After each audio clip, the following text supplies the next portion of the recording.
Hi, I'm Jerome Jennings. Due to unforeseen circumstances, Nicole Mitchell is unable to attend our Jazz in the Era of Black Lives Matter education panel. On behalf of the National Jazz Museum in Harlem, we apologize, but the good news is I will conduct a one-on-one interview with Nicole that will air on September 30th at 7 p.m. Eastern Time.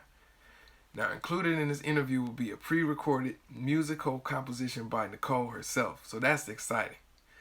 Well, thank you for tuning in. Now off to our panel discussion featuring Fredara Hadley and Sean Jones. Hey, everybody, welcome. And thank you for tuning in to Jazz Education in the Era of Black Lives Matter, the first of three panel series, Jazz in the Era of Black Lives Matter, curated by myself and Naomi Extra. You can learn more about the panels to come on the National Jazz Museum of Harlem's website. For today's panel, we welcome two esteemed jazz artists, educators, and intellectuals. Uh, we have Sean Jones here, chair of the Jazz Studies Department, the Peabody Institute of Johns Hopkins University in Baltimore, Maryland, and Fredara Hadley, ethnomusicology professor at the Juilliard School. Now, in the interest of time, I'm going to skip past longer introductions. These are amazing artists, amazing scholars. You can find a longer list of accomplishments, music and otherwise, for each of these panelists with us here today online. So please go online, check them out. And we also want to hear your thoughts and questions. So please feel free to tweet us and use the hashtag Jazz in the Era of BLM. Okay. And we also want to give a big shout out and thanks to the Jazz Museum, the National Jazz Museum in Harlem, for creating this space for this kind of discussion. So I'm gonna just get right on into it. I want to give you a bit of backstory on the series before we begin. Now, this idea of the series came out of a series of conversations that my wife and I, Naomi Extra, had. We began having these discussions in 2014 when Mike Brown was murdered by the police and left in the streets.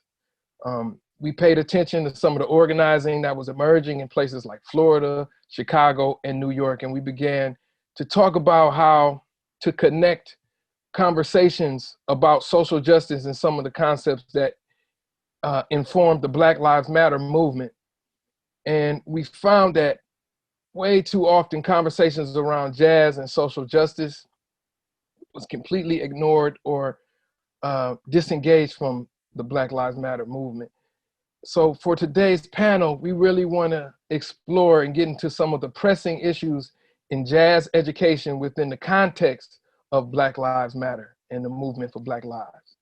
So with no further ado, let's get into it. I'd like to begin by having each of you to speak briefly about how you were educated as jazz artists, as jazz scholars, and what was some of the richest and most problematic aspects of your education thus far? I guess I'll start with the problematic and then move to kind of like the reunification story with me and jazz. And, growing up, I understood sort of generally, I was a classical musician coming up and like a gospel singer. Those were my worlds coming up. And I understood in my brain somewhere that jazz was connected to Black identity. But my everyday encounter with jazz said otherwise. I went to a performing arts school that had the jazz band and all of that. And there was no real dialogue about the intersections of jazz and culture in general, Black culture in particular. And the people that I saw playing jazz most of the time were not Black. And so, especially in terms of young people. And so, that for me was a bit of an estrangement until I went to a HBCU. And then I started learning from and talking with people who had played jazz all their lives and looked like me and experiencing jazz kind of rooted in community and in like Black community and people. This is just how they live their lives. And then when it really all clicked was like really, really, really set. And for me as an educator was when I began teaching, and I got to spend lots of time with people like Gary Bartz and Billy Hart and Eddie Henderson and folks like that. And they were really talking to me about, oh yeah, when we played this benefit to raise money for Angela Davis to get her out of jail, you know, or yeah, or Gary Bart's talking about when we play the Freedom Now suite, we got to wear suits. Our faces had to have this certain posture. Like that really, really integrated for me. And of course, I had learned through listening to records, Fables with Faubus, and lots of other pieces that directly challenge the status quo. But like hearing those first person narratives from the civil rights era, from the 1970s, really created this whole world for me that empowered me as an educator then that to be able to talk to my students about like, no. This is not tangential. This is at the very heart of what jazz has done and continues to do. And really, you know, kind of help to connect those dots whenever I'm working with young people. And so I honestly consider it quite an honor that I get to be in dialogue with musicians, young musicians, my students, especially in such a critical time where they're trying to figure out, I'm spending all this time learning my instrument, learning my craft. How do I make sure that I remain connected to what's happening in our lives, in the communities that surround them? And I'm just really grateful to help them think through what that should look like and sound like. Awesome. Hey, that's fantastic, Fredara. Awesome. Yeah, Sean? Beautiful. First of all, I'd like to echo those words and say that that's very poignant and it's timely. And I want to thank you for having me on. My personal experience with jazz and jazz education, and I like to keep them separately, keep them separate for a certain reason. The music is the music, in my view. When you talk about something that's beyond all of us, you can't put it in any category. The adjectives that come along with it, the adverbs, jazz education, jazz industry, jazz this, that, and the other, doesn't have a whole lot to do with the music. And so my relationship with the music is a lot different, unfortunately, than my relationship with jazz education. My relationship with the music starts in the 6th grade for 2 reasons. One, I had a wonderful 6th grade band director, Jessica Turner, who was a Black woman who introduced me to the music of Miles Davis through 2 lenses, one being the album Kind of Blue and the other one being Amandla. And she literally just said, go home and listen to these and try to play like it. Knowing that I came up in a Pentecostal church, which was a big part of my upbringing. With that oral awareness, she was smart enough to say, I'm not going to teach this kid theory right away. I'm just going to say explore. And so I have that lane, and I had wonderful teachers, both Black and white, all the way through middle school and high school and eventually into college. But the music itself spoke to me, and it came to me from a variety of places. From folks listening to it in the church, you know, like gospel musicians listening to it on the side saying, hey man, I can't play this in the church, but check this out, kind of thing. And then I had educators telling me that, oh, well, if it's not bebop, it's not jazz. For instance, the music that Jeff Lorber played or George Howard, and the list goes on and on. They're telling me that that's not jazz. And so I had this war going on early. And at some point, I believe it was when I got to grad school, I started to say to myself, like, hey, this is what needs to happen in jazz education based on my personal experience. And that there were educators that would literally say that there wasn't a lot of jazz going on in the 70s. I'm like, okay. I just listened to them because they're my elders. That's the right thing to do. Let them tell me that George Howard and Gerald Albright and George Duke, and the list goes on and on and on and on, that wasn't jazz music. Why? Because they haven't coded that music. So when you're in education, jazz education, there are people that figured out a way to code the harmony of what it is. And so they look at the harmony from a Eurocentric standpoint as if it's a standard, basically turning jazz music into a sort of classical type of music, which I resist fundamentally at this point. A lot of people say that jazz is America's classical music. No, jazz is jazz. I don't even want to associate it with the word classical at all, because that also deals with a certain elitism that doesn't need to be there. And so I had those two things going on, following my ear and following the formal training that I got from a conservatory. And unfortunately, I'm still reconciling those two lanes. Yeah, I hear you. Now, I kind of want to move directly into Black Lives Matter and the movement. Barbara Ransby, a fantastic scholar out of Chicago, she wrote an amazing book entitled Making All Black Lives Matter. And she talks about Black feminism as the bedrock of the Black Lives Matter movement. And one of the key concepts that comes out of Black feminism that she discusses is intersectionality, among other things. But how do you think that Black Lives Matter movement is or has shaped how we think about jazz education? And if so, is that happening, or is it not happening? How are you all approaching it differently in your classrooms? That's a good question. I guess we'll go in reverse order at this point. Yeah. I think that you sort of have to look at the movement from the time period that we're in, and also look at historic context. The reason why it's perhaps seemingly, notice I said seemingly more effective now than ever is that for a time, people have had to sit in front of their computers, in front of their monitors, in front of their televisions, and they actually see a police officer that is white with their knee on a Black man for over 8 minutes.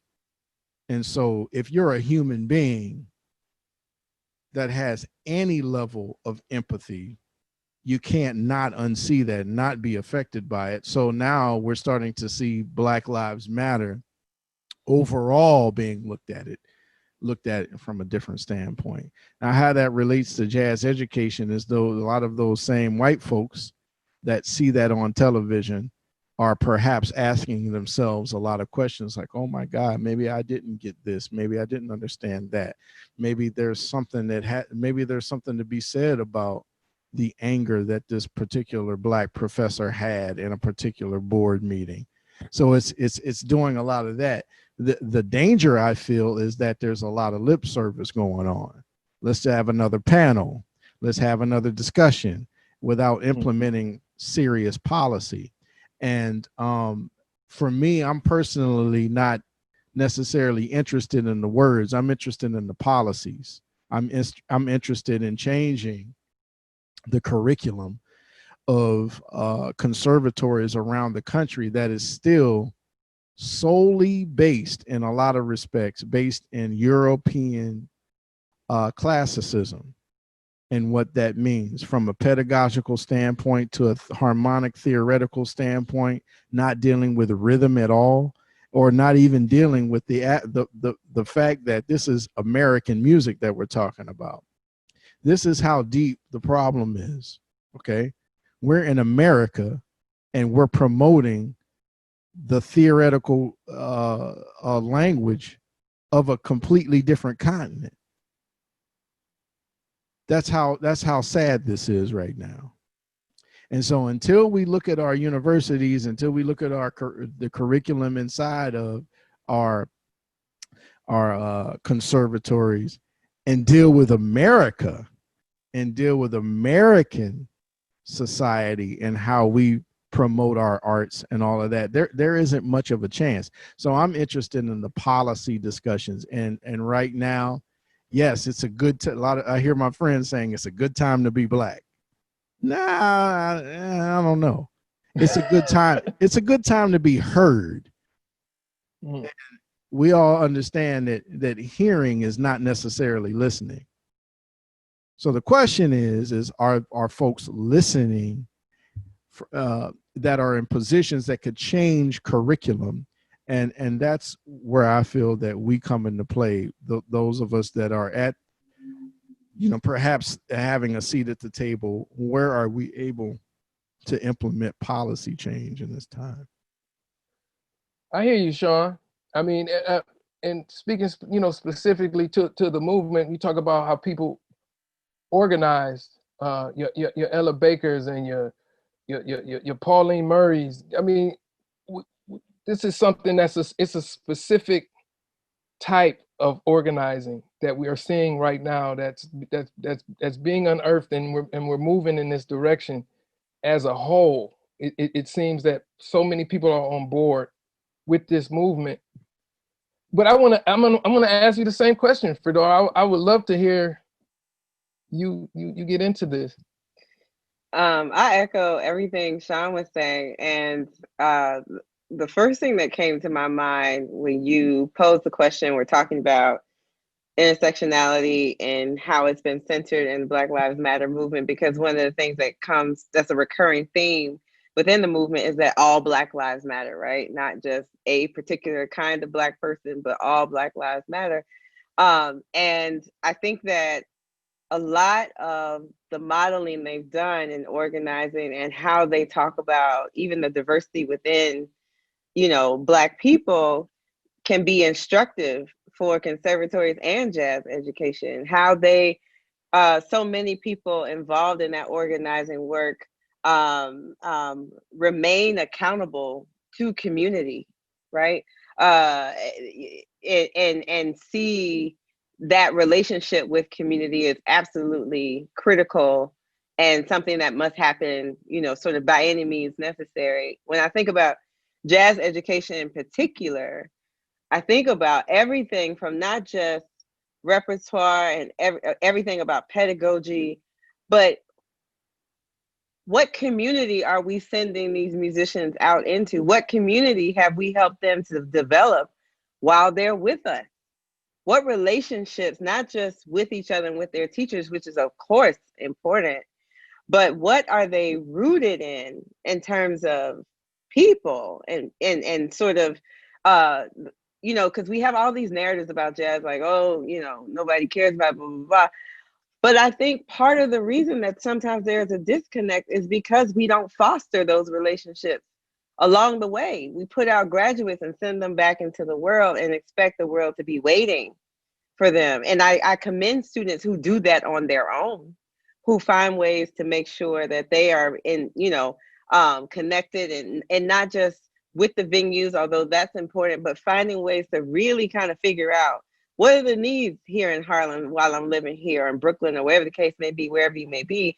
And I think it starts with that sort of self-initiative, but it can be amplified by these institutions that have jazz as an integral part of their offering. And so I think that there are things that can be learned from that kind of awareness. And I agree that it isn't just about lip service, but it is, how are you going to spend your money to ensure that these moments become institutionalized, so that 5 years from now, we're not raising ruckus about the same thing we're raising ruckus about in 2020. And so those are the kind of systemic changes that I get excited about.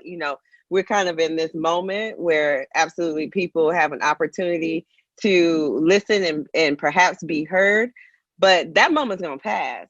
What do we have when that moment ends that we can build on? That, my students 10 years from now ain't talking the same noise that I'm talking in 2020. I don't want that to be their reality when they're moving on in their careers. And so I think a lot about that. I think a lot about, conservatories in general, music theory circles, all of that in general is having a moment of reckoning and reflection thanks to the work of an African-American music theorist, Philip Ewell, who gave a talk and then wrote an article called Music Theory in the White Racial Frame, talking about a lot of what Sean outlined. Like, is it appropriate? And all of the conversations that have sprung from that, is it appropriate to always use as our default Eurocentric models for talking about the complexity and the fullness of what happens in a genre like jazz, or what happens in different genres from around the world or different cultural backgrounds?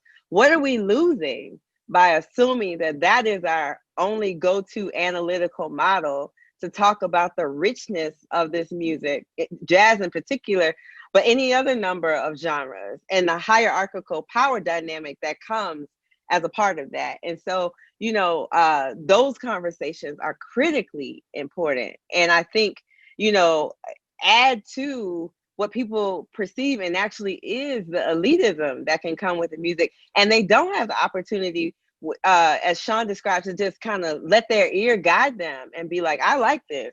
I love this. How can I get more of it? Where do I go? Tell me where to go. You know, how do I just kind of cultivate this in my life without them feeling like, oh, wait a minute, I got to be a certain kind of person before I step into, you know, the jazz arena. Before I say I'm a jazz fan, I can't just say that I like it, because, you know, I'm gonna get hazed about like how deep my my affinity goes. And I will be honest with you, for a long time, even as a scholar, I was very nervous. I would say I'll talk about anything but jazz, because people were so like territorial and outright mean about it. And so I'm thinking, what do I, this Black woman, where can I get into this conversation? Like, is there a place for me in this conversation? And I'm sure I'm not the only person who felt that. And so, you know, there are these conversations that we have to have within jazz education circles, jazz sort of business circles, that don't actually serve the goal of the music itself. Anything that doesn't serve that, I feel like it should go.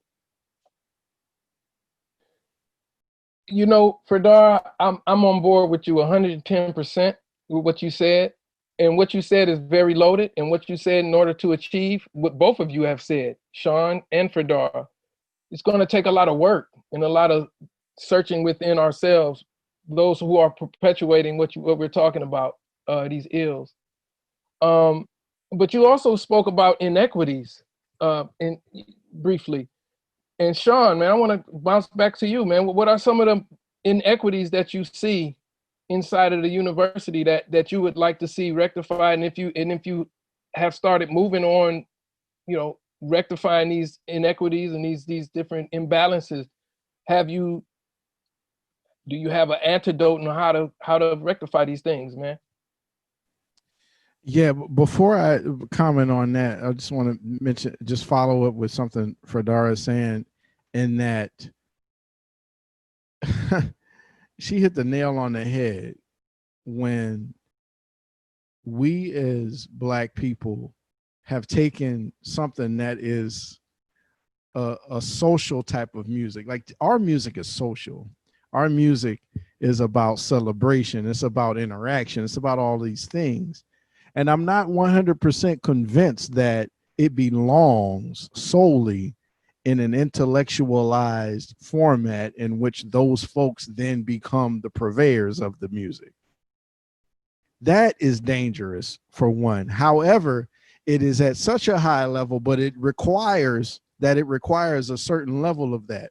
The question is at what point did the excellence that we expressed while creating swing music, while creating New Orleans music, while creating bebop, avant-garde, et cetera, et cetera, et cetera, at what point did that excellence become so institutionalized that it became like the top shelf thing that no one could reach? To me, that's part of the problem. And so just to kind of go further ahead, you're talking about inequalities, right? The biggest inequality that we see is money. And one of the biggest issues, and I'm just going to talk about one of the biggest elephants in the room of higher academia, is that higher academia any program, jazz, classical, whatever. We love to find the young Black kids that have raw talent in their high schools, and we love to bring those kids into our program, throw a pile of scholarship money at them. You can come to school for free, X, Y, and Z, but then those kids are then faced, once they get into these schools, with 3 years of European classical theory that they don't even relate to. And then they find themselves with failing grades. But let's keep them in because they sure can play.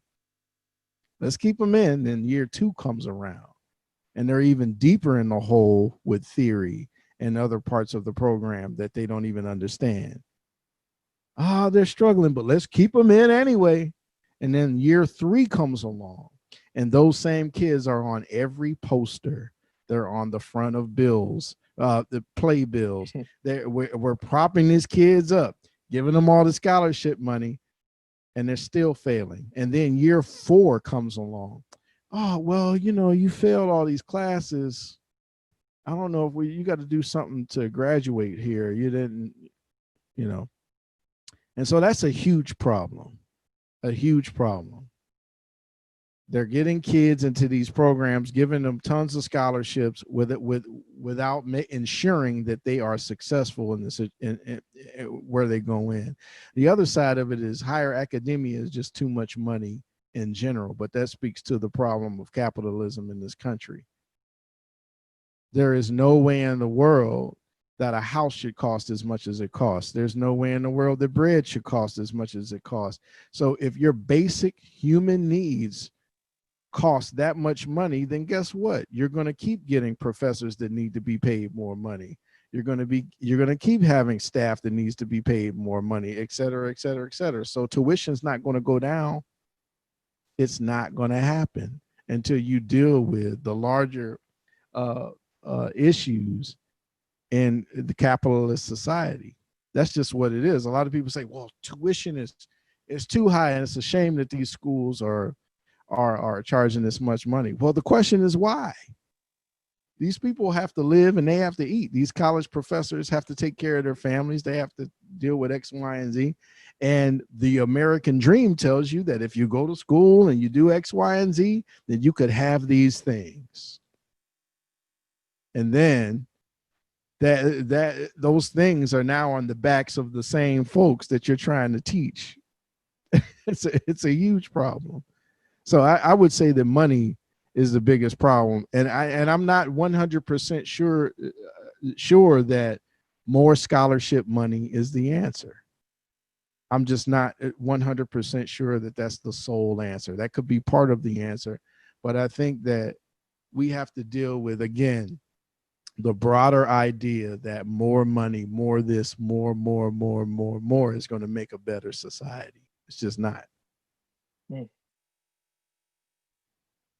I hear you, Sean. Under the umbrella of capitalism, there's a lot of ills, and school, education, and those inequities of being able to pay for, it's gotten out of control. Yeah, and Jerome, it's gotten out of control. And we as Black people were never meant to be a part of the economic equation of this country. We were meant to be property. Like, let's be honest with ourselves. We weren't brought over here to be part of the equation. We weren't part over here to be a part of the society. We were brought over here to be servants. And so when you look at these kids on the front of playbills, here's our scholarship kid. They're doing great. Did you hear that solo? That's servitude. That's another level of it. And it's a fundamentally huge problem for me that we need to address. And I really hope we do get at that at a certain point. Sorry to interrupt you. It's all good. All right, Fredara, get on in here. Well, you know, as I was listening to Sean speak, the first thing that came to my mind, and, I've been doing this for a minute now, and it's true. I've seen it happen enough to know and understand that it is a trope. It reminded me of the same way we treat athletic talent in higher education. right? We bring in mostly young black male athletes to be on basketball or football teams. They're brilliantly talented. We got all the scholarship money for them. But very often, their care only extends as far as their usefulness to the institution. And I think that's something that we have to be accountable to and mindful of. Are we really um, ensuring that we are serving the best interests of the student and the education that they need to go where they want to go in their career? And that's where I think, especially some of those curricular points that Sean brought up, come into play. And, you know, to his point, I have regularly classical students who point out, you know, the jazz students are in my music history class, my oral skills, music theory classes, and I don't have to take a single jazz course to get out of here. I don't have to know anything about what they do to get my bachelor's of music degree. They identify that and see that as strange and odd. You know what I'm saying? So, you know, even in terms of the institutional space, how we value how these two halves interact or don't, to me, is another form of inequity very often. And then I think about, you know, the presence, and that's all of that's kind of at an institutional level. But then on a student level, I think about the number of women or non-binary students who aren't in these programs. What is happening before we even get to higher education that people who aren't boys or young men feel like this isn't a place for them? This isn't a world into which they can enter. This isn't a viable option for them to explore. And, you know, I think, you know, there are some great programs emerging, and I just hope they continue to proliferate and grow to shore up that pipeline, because by the time we're talking about higher education, it is too late, right? It's middle school band and music education, high school music and band education that creates that pipeline that allows us to have far more diversity in the student population of these jazz programs. And then I was reading the statistic that it is I knew it was low, but it was an alarmingly low percentage of even Black students in many of our jazz programs. And so that's another avenue to be concerned with. But that's also connected to what's happening in the broader world, in the sense of who has access to music education in the K through 12 system. You know, a lot of schools no longer have those music programs. So who even gets the opportunity that Sean described in the 6th grade to have a music teacher introduce them to Miles Davis? Who gets to have that? We're seeing the effects of removing so many of these music programs from everyday schools, and while they remain in magnet schools and performing arts schools and things like that, but you already got to have a certain level of talent just to be able to get into those, right? And so when we're talking about who is making up the community, who even has the opportunity to play this music, I think we need to take a very realistic view of the landscape in which we're currently operating. And if institutions of higher education are really genuinely interested in issues of equity, issues of diversity that aren't tokenism, but are representative, all of that takes money and sustained commitment. This isn't a 1-2 year sort of pilot program, but it takes a commitment to really kind of reimagining some of how we do things. And I'm hopeful that that's what we mean, but also we'll see. Yeah. Fredara, Sean, y'all laying it out, and you laying it out in a truthful way, and I appreciate that, and I'm sure the audience that are listening are really able to take this in. And one thing I want to make clear to everybody who's watching: these aren't people who are coming in from outside of the culture or coming in who have not been out in the field. Fredara, you started out playing music. You moved to in another direction, but you are a part, and you are of the scene. Sean, you are a player, man. You are a player first who became an educator early in life, and you took it very serious, and both of you take what you do very extremely serious, but you're not coming in from outside of the culture. And I think that makes a difference too when we're dealing with higher education and jazz education, because you have a different type of sensibility that's a little more sensitive towards these issues and these things that we're talking about. But I want to just quickly, I want to stay here with this inequity thing. Just a couple more minutes. I wanted to talk with y'all about the jazz's history of racial injustice, particularly tied to business practices. And Sean, you brought it. You kind of sparked this question out of me earlier. I just wanted to see if y'all can touch on that and why it's important. I think it's important for students to get an idea of what their heroes, who we see on the cover of these magazines consistently, and even today, have had to go through when their artistry seems to be appreciated and they seem to be martyred, but there's the business side of things is very unfair and dastardly. I have myriad of examples of this, but I'm not going to go into those. But Sean, can you speak to this, please? And Fredara after Sean. Well, it's the same thing as what we view in society in general. There. When we were coming up, did you take a music business class? No. I mean, they now have a few examples of this, because students at the end of the day required it. And honestly, all of the changes are going to happen with our young people. It's going to happen with them. I mean, we're doing what we can. We're being voices of reason in a thread in this time. But the change happens with our young people.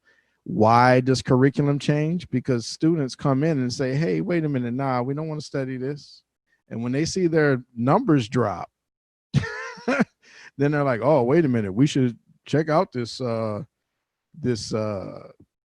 jazz history class, or we should check out this, et cetera, et cetera, et cetera. That's actually how Nathan Davis was able to keep his job for so long at Pitt. There were multiple sections of his jazz history course. They wanted to get rid of him from the beginning.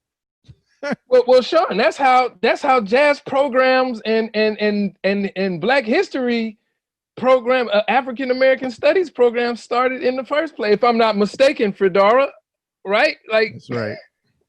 Absolutely, student agitation. I got my first teaching job because students pushed for a faculty hire of an African American music history course. They pushed for that. So I always tell students that y'all are the ones with the most power in this building, not faculty, not administrators. If there is something that you want to see that's different or something that you believe needs to be changed, you are the ones who are the ones who have the power to make this grind to a halt. Absolutely. I'm sorry, Sean. I mean to cut you off. You got me excited. Go ahead, man. No, finish. that was perfect and timely. That's great. Also, there's an inequity that comes in with the idea of what is good. And y'all, I have warred with this for a long time, because a lot of my training was that you got to be able to play Cherokee at 400 beats a minute. You got to be able to play this. You got to be able to do giant steps. Come on, let's go. Very masculine, right? Very masculine thinking, like the of the music.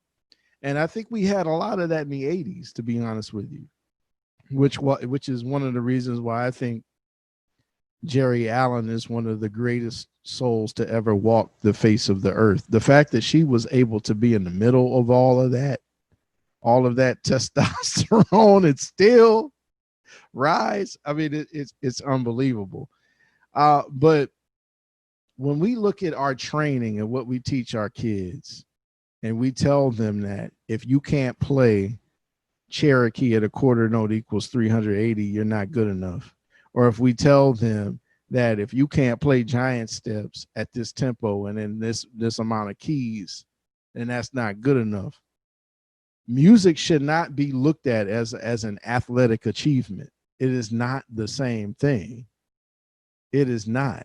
And so if you have a student, no matter what gender they are, no matter what race they are, any of their religion, any of that, and they say to you as a teacher, you know, I have 8 ballads that I wrote last night, and this is what they sound like. It's our job to help them become the best balladeer that they can ever be, and make them aware that Cherokee is there, but that shouldn't be a requirement to graduate. I just don't believe that anymore. Why? Because I look at the records that I have over here, and there are so many tempos, there's so many vibes, there's so many different things, and there are some people that never played Cherokee at that tempo in their life that I would love to just listen to all the time. The blues, the essences of who we are, and we got to deal with that as well. So there's a certain level of inequity that deals with the act, like, what does it mean to get a jazz degree? What does it mean to be sound pedagogically in this music? And because it's so vast, we haven't really truly dealt with it in a real way in terms of jazz education. And I hope that we get to that point, that we deal with the broader scope of really pushing individuality and what that means in the music, and not saying that, okay, in these 4 years, you have to be able to do these things. Otherwise, you're not good enough. We got to deal with that. Fredara, I want you to get in here. I hear you loud and clear, Sean, loud and clear. But Fredara, I want you to get in here because there's still something about this business thing that I want to make sure that we try to tie into the educational aspects of things. When you have one of the greatest composers having a benefit to raise bills, to raise money for bills, and two of the greatest drummers have to have GoFundMes for their medical, but we put them on magazines and panels and these different things, and Bob Cranshaw, a person who I had the opportunity to perform with often, and he was a staple in 802, local 802. He was trying his best to get a sideman royalty bill to pass through. I just that when you talk about inequity, it's so many levels, it's layered, there's so many levels. I speak on that for me. I'm gonna do my best. So a couple of things. I feel the bridge that kind of ties all this together to me is we have to ask ourselves as people who work in these institutions, as institutions themselves. We're training or teaching these young people as jazz musicians to go out into the world and do what and for who? Like, do we want them to go out into the world and be able to bring people in to this world of jazz, be that encounter for people? Or do we want technicians, which is far more along the lines of what Sean kind of described in some of our pedagogical models? Like, do we want people who can add to the framework and the fabric that is jazz with their individuality? And do we want to have people graduate who are equipped with how to do this for a long time in a healthy way? Sustainability, which means financial, which means wellness, that they have all of the tools at their disposal to understand how to keep this going, how to keep making music, how to keep making art for a long time in a healthy way for themselves and those around them. Is that our goal? Is that what we're centering? Or if that isn't it, what are we centering, right? Like, I think we have to be really reflective about those questions, which leads to your point about inequities, particularly in the music business and all of that. I often say in my classes that during enslavement, in terms of male slaves in particular, The two that were the most valuable were the workhorses, the men who could, do all of the hard labor and all of that, and the fiddlers, the musicians. They were invaluable, right? Which says to me what, again, I keep going with this duality of athletics and sort of brawn and musicality. That is what, in my opinion, America prides most or privileges most about Black people, right? But while America recognizes musical talent and athletic ability, that does not mean that Black people are adequately compensated for those things, which is what I think you're getting at. We're talking about the inequities in the music industry, both in how they deal with Black artists and talent, and also how they deal with Black music genres in general. And that Black music genres that are read or interpreted or coded as Black do not receive the same type of investment, do not receive the same type of support as genres that are coded as white. And so that's happening on two levels. We ghettoize, Black music in the industry writ large. And then with our individual musicians, we will pay them in trinkets, we'll pay them in toys, but we are loath to pay them in cash and loath to, there are countless stories of people being swindled out of credits, swindled out of masters, things that would set them up for long-term sustainability in their career, allow them to live comfortably later on in life off of all of the work they did during their peak years. And so it's not exclusively an issue that affects Black musicians, but it is one that disproportionately affects Black musicians, because the way racism works in our society writ large works that way in the music industry too. And so that's what you see. We had to have a whole R&B foundation just to look after the pioneers of rock and roll, right? To take care of their medical bills. We should not be relying on the largesse of wealthy people who have a good heart or philanthropy to do what is right by the people who. American music is Black music in so many ways. And so it is an insult to the people and the communities from which this music comes that they aren't adequately compensated for the soundtrack and the treasure that they poured into American soundscape writ large. And that is an ongoing problem. Like you still have contemporary artists talking about the deals, and not just with labels, those that still exist, but with management or how they're treated by venues. It's at every juncture of the music industry. A lot of times we fixate on labels, understandably so, but it's not just there. It happens in so many different facets where African Americans just don't either have the access to know best practices, which is why I think students pushing for, we need some kind of instruction on this. We need people to come in and tell us what to do, what this means, what that doesn't mean, and help us to navigate when we're sitting down at a table in a room full of people that we don't know, and they're telling us to sign this and sign that, and it's all good, right? And so all of that, as that sharing becomes even a more central part of community kind of practice, people talk about the good and bad and the ugly. I'm hopeful that starts to provide a layer of protection for our talent in our community. Man, okay. Sean, so we talked a lot, we've been talking about how, first of all, this is a business. Jazz education is a business, and people go to school to teach jazz music, which just baffled my mind when I first got to school. I was like, wow, you don't want to play? You want to just, okay. So it's clearly it's monetized, and there's different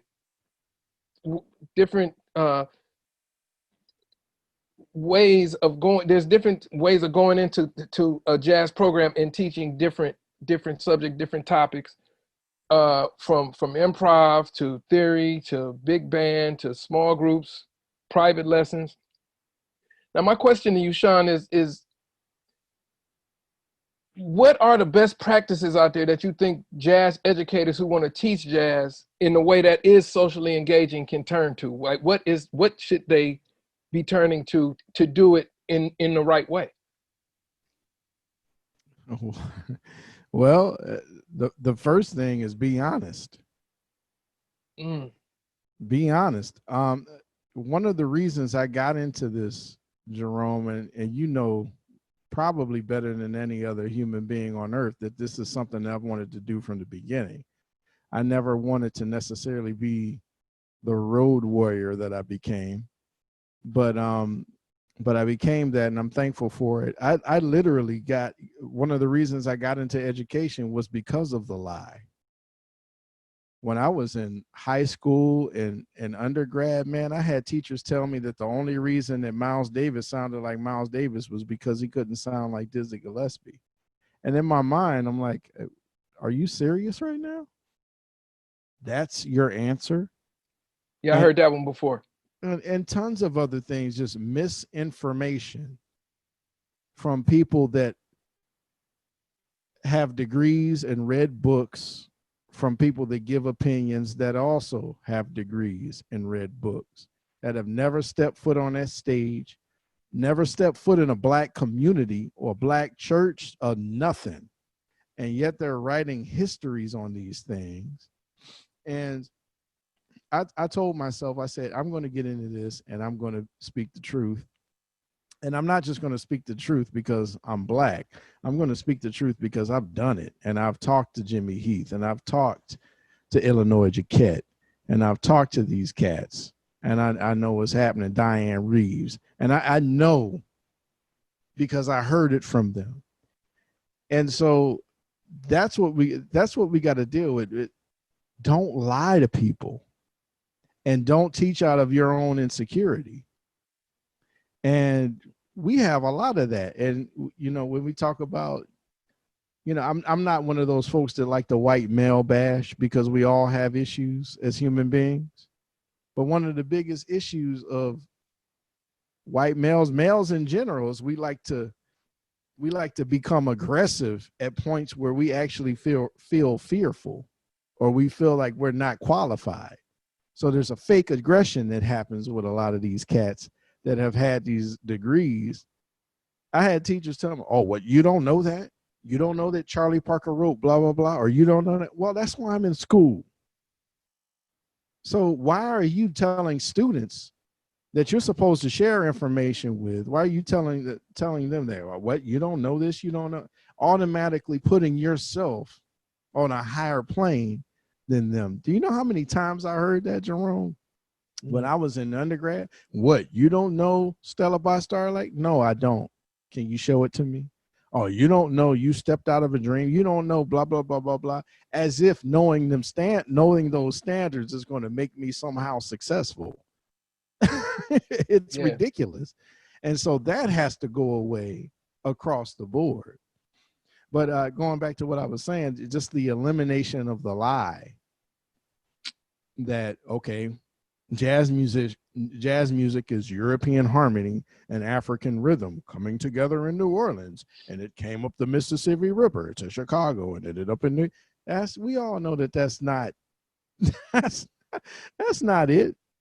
As if Africans didn't have harmony. Like, come on now. It was a perfect storm in New Orleans from a lot of different things. And if our educators want to be honest, the only thing that Black people really got was the notion of certain forms, certain song forms coming out of the swing era. Really, we basically took those songs and made them hip. All of those Jewish songs that were written, those were written by, you know, a lot of Jewish people from the shows. And we took those songs and said, okay, we're going to like put some other stuff onto it. And then they sustained.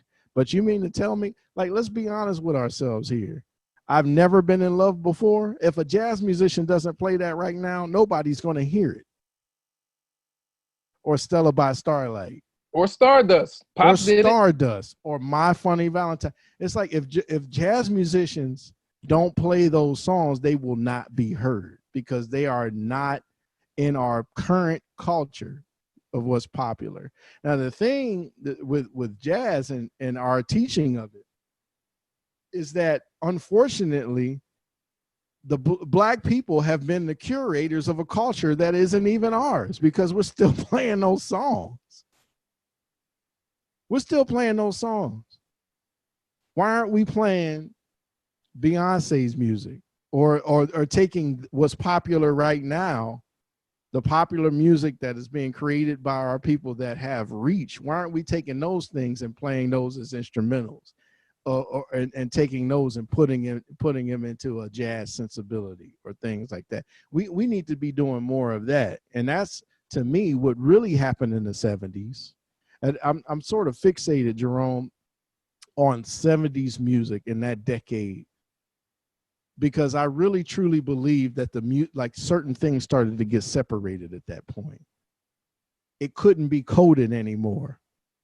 Like you couldn't institutionalize what was happening musically in the 70s the way that you could institutionalize what happened with Bird. And the reason for that is, I know I'm getting off on a little tangent here, but it's because those song forms that were used were from a white experience.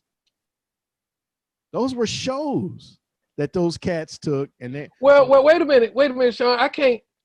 I'm gonna have to call you after the because but also not right now. We're also still talking about business equity, because if you record somebody else's tune, they get paid, and if you keep putting these people on magazine covers and making them famous decade after they pass, somebody's still getting the.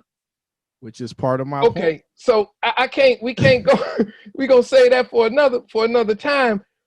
But Fredara, did you want to add anything? I have a specific question for you, but if you want to add something to what Sean said, because Sean, you said a lot. You just said a lot, man. Yeah, I just wanted to amen. Well, all of it, but particularly when he talks about how we shame people for what they know and don't know in jazz, because that mentality in the classroom ripples out, and that's how we act in the real world. About, as we were talking about before, that prevents people from coming into jazz. And people get so caught up with sort of the discourse around jazz that they never even get to hear the music. And when they hear the music, like, oh, wait a minute, I do like this. But there's this almost this buffer that occurs around it because of those kinds of discussions and mentality around the music. They don't know it. They about to hear it, and then they'll see what they think about it, plain and simple. And and I've said this before, for me, it was really living in New York and seeing how jazz is just a part of how people do life. It ain't necessarily like, oh, we're going out to hear the jazz, right? No. It's just what's happening. We was frying fish Friday night and so-and-so came by in 2020. And that's just what it is, right? Pre-COVID, obviously, but that's just what it is.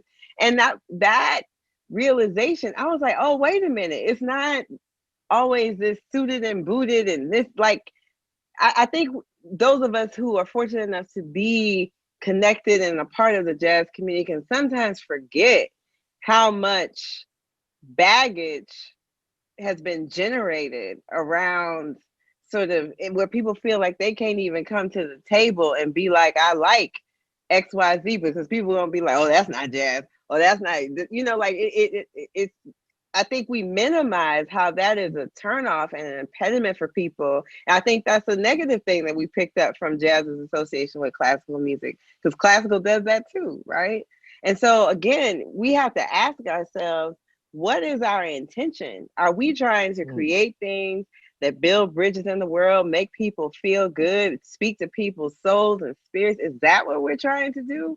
Or are we trying to, create things that just these 5 people over here in the cut understand and appreciate and can dissect, right? Are we trying to create something that people can actually live their lives through and around? I think for me, that's as particularly as an ethnomusicologist interested in those things. That's what I'm always coming back to, because if it hits right, then people don't care about those particulars like that. People just know I went out, I heard this, I felt amazing. I would go again. The end. What greater compliment or validation is there than that? Now, again, you speak about, you know, these ongoing inequities on the business side.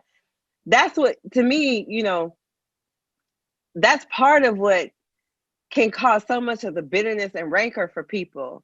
They've done so much, accomplished so much. And then at the end of the day, they're like, what do I actually have in terms of my family, in terms of my livelihood to show that road warrior life?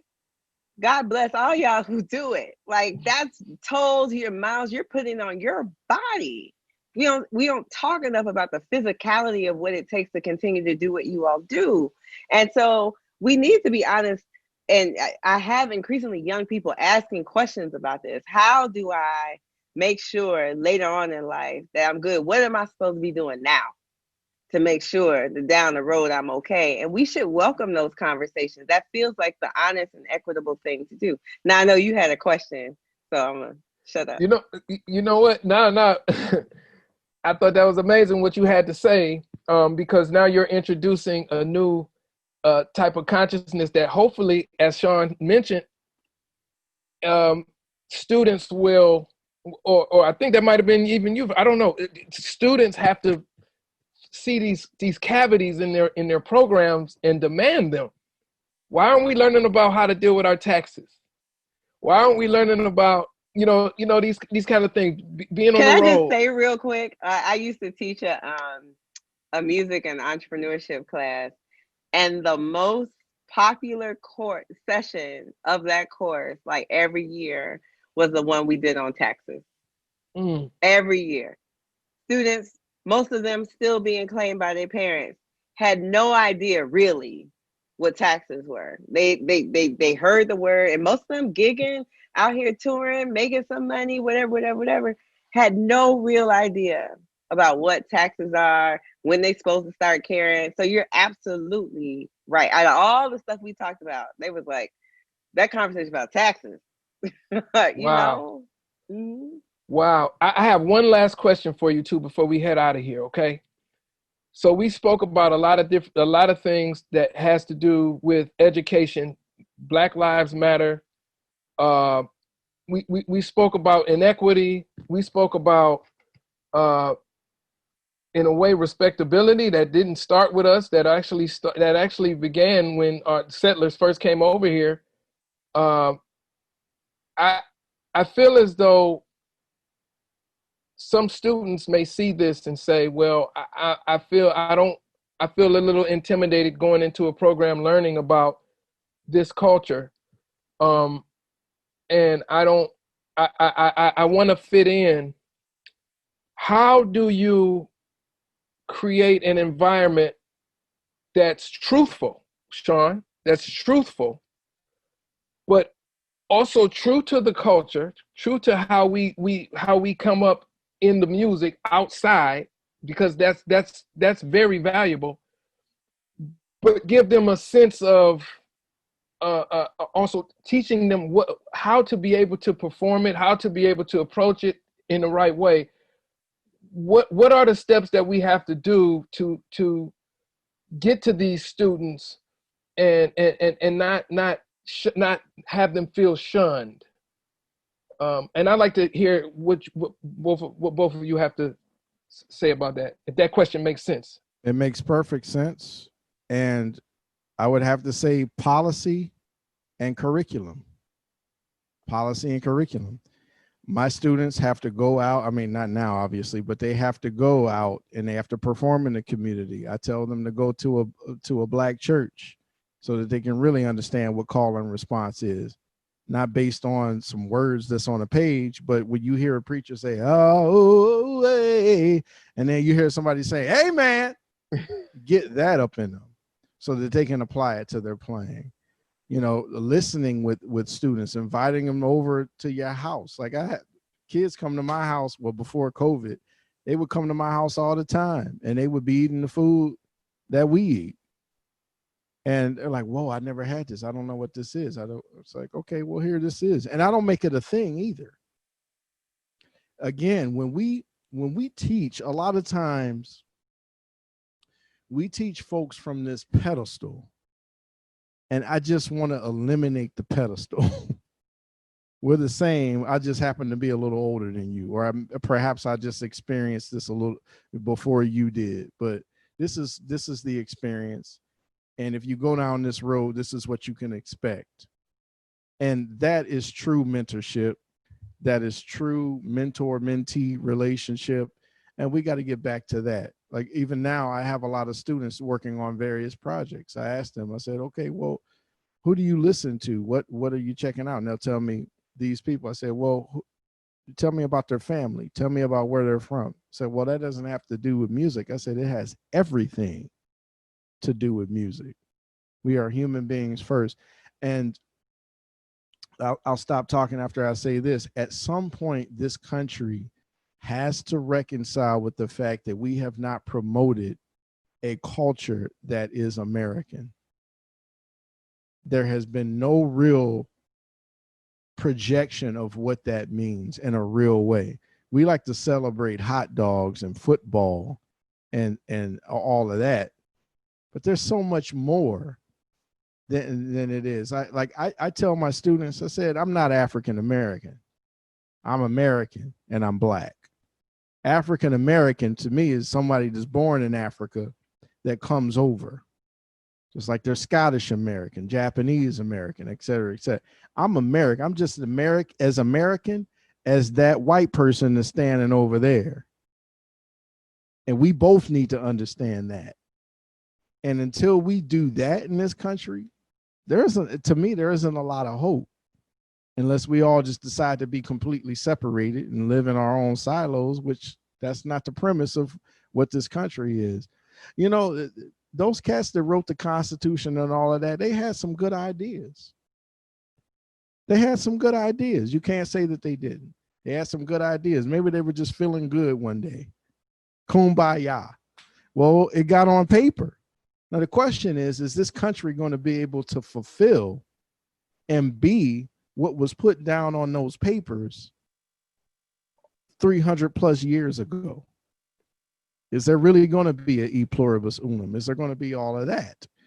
And so our job inside of that, and we've always done it, is literally be the soundscape of what's happening. Jazz musicians do it, and to me, do it the best way. We do it in a way that speaks to high artistic integrity, high skill level, a level of empathy, because you can't play with another jazz musician unless you have a certain level of empathy. All of those things that make this music so profound make humanity profound. And I think that we can get to that in this country if we really accept the premise that was written by those folks that wrote the Constitution. We got a chance. It's just going to require a whole lot of unlearning and a whole lot of accepting. And I hope we get there, man. As I was listening, I just kept thinking about how in so many societies around the world, particularly in Africa, across the continent, musicians are also the healers and the storytellers, right? And I go back to, what world are we envisioning sending students out into? Like, yes, you play sax, you play alto, you play drums, whatever the case may be, but my hope is that at our best, we're sending them out with the ability to say something to the world, to say something to their community, to say something to themselves, to offer something that allows people to come in and feel something. That is my hope. I don't know that that's what we really mean, because, you know, to Sean's point, you know, particularly in this moment, that it feels so tense in every way in terms of society, right? People are clamoring for those moments of togetherness, of transcendence more than ever, right? And jazz, an art form in which you have to listen to each other, as he was saying, have empathy with each other in order to play together, to me seems uniquely qualified to help us learn how to listen better to each other, right? And instilling in our musicians that yes, it is listening to each other, but it's also listening to your community. It's also listening to the people who are sharing that space with you when you take that bandstand. And I tell my students very often when we talk about things like call and response and its role in Black American music, I was like, you got to remember, call and response is not just musical and sonic. It is how the dancers or the movement in a church congregation on the dance floor responds to what the musician or the DJ or whomever is doing. And that person takes that feedback and tweaks and shifts their performance based on the movement that's happening in the room. And so even when we're thinking about something as simple as that, we have to expand our mind into how we, and even same thing with improvisation. That's not just happening on the bandstand. If people are dancing, they are doing that with their bodies, right? It is a co-authored performance. And I think that, and which to me is a building block of community. That's where it starts. That's how it happens, with us listening and engaging and responding to each other in real time. And I think at its best, jazz education, formal and informal, provides a forum to learn those things, learn how to listen, learn how to be a participant. And to as Sean was saying earlier, it isn't about these hierarchies. You just happy to be, as we used to say in church, one in the number. I'm glad to be here with y'all.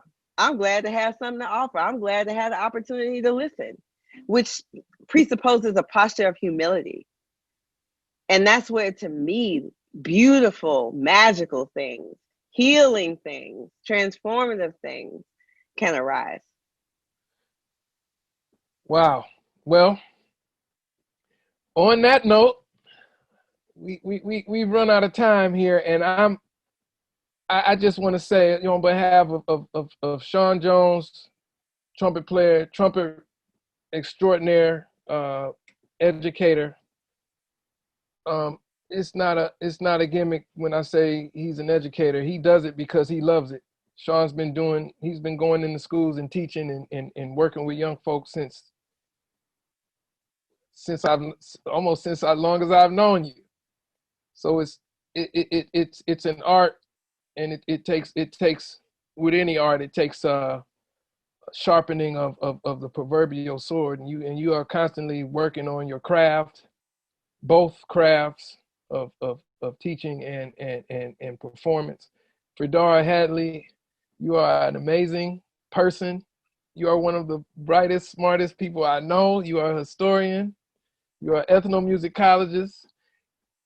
You are a fantastic teacher, which means you don't have information in your mind. You just don't spit it out. You're so passionate about it, and you understand how it works inside of the culture, how it works in and throughout, not just jazz music, but all of Black music. You make these connections that I feel is just so pertinent, so timely, and just on the money. And I want everybody to go out there and just check out these people online. Check out Fredara. She's all over YouTube doing interviews, and Sean is all over the place. He's recorded 8 solo recordings, unless there's 9 one that I don't know about. And I'm out of here, everybody. This is jazz education in the era of Black Lives Matter. I'm going to sign off. I'm Jerome Jennings. I want to thank the National Jazz Museum in Harlem for sponsoring this timely conversation. There's going to be more coming up.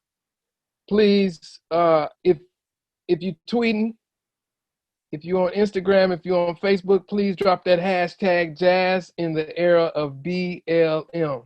Thank you, everybody, for coming out and checking this timely discussion out. We'll see you next time. Peace.